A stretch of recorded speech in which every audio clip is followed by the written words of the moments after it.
Good morning friends, welcome to Megha's blog. আজি মই ৰাতিপুৱা 5টাতে উঠি গা পা ধুই আগতে পূজা কৰি ল'লোঁ আৰু পূজা কৰাৰ পাছত মই এতিয়া ওলাই যাম।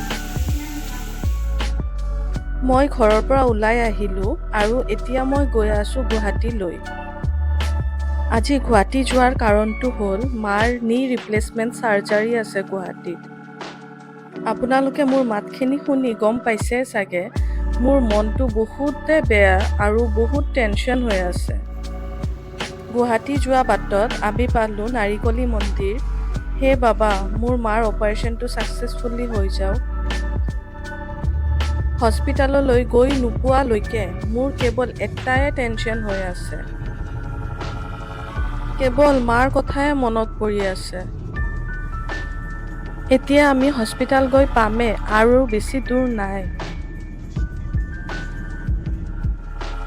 এতিয়া আমি হস্পিটাল আহি পালোঁ আৰু মোৰ টেনশ্যন আৰু বেছি হৈ গৈ আছে। কি যে হ'ব।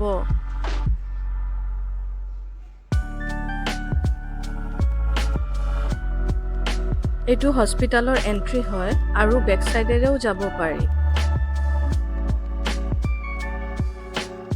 ভিতৰত সোমোৱা টাইমত কিবা ফৰ্মেলিটি আছে, সেইখিনি আগতে কৰি লওঁ, তাৰপিছত সোমাব পাৰিম।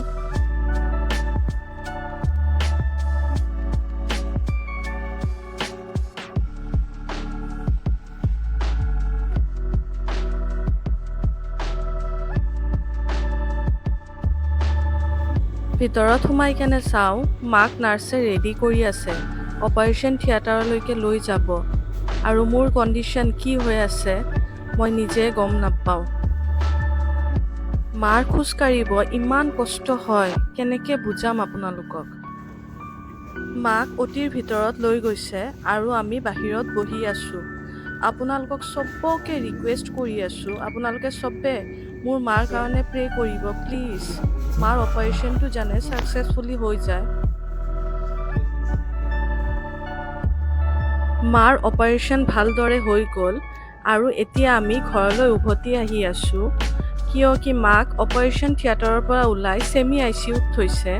তাতে পেচেণ্টৰ লগত এজন কোনোবাহে থাকিব পাৰে, চ' আমি একেলগে ইমান কেইজন থাকিব নোৱাৰোঁ, সেইকাৰণে ঘৰলৈ আহিব লগা হ'ল।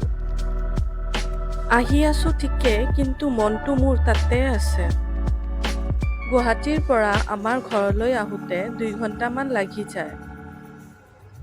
লাইফত যিকোনো বস্তু যেতিয়া নিজৰ লগত হয়, তেতিয়াহে গম পোৱা যায় কিমানখিনি কষ্ট। ঘৰৰ বাট আহি পামেই এতিয়া, আৰু আজিৰ কাৰণে ভিডিঅ'টো ইয়াতে সামৰিলোঁ। আৰু আপোনালোকে মোৰ মাৰ কাৰণে চবে প্ৰে কৰিব প্লিজ।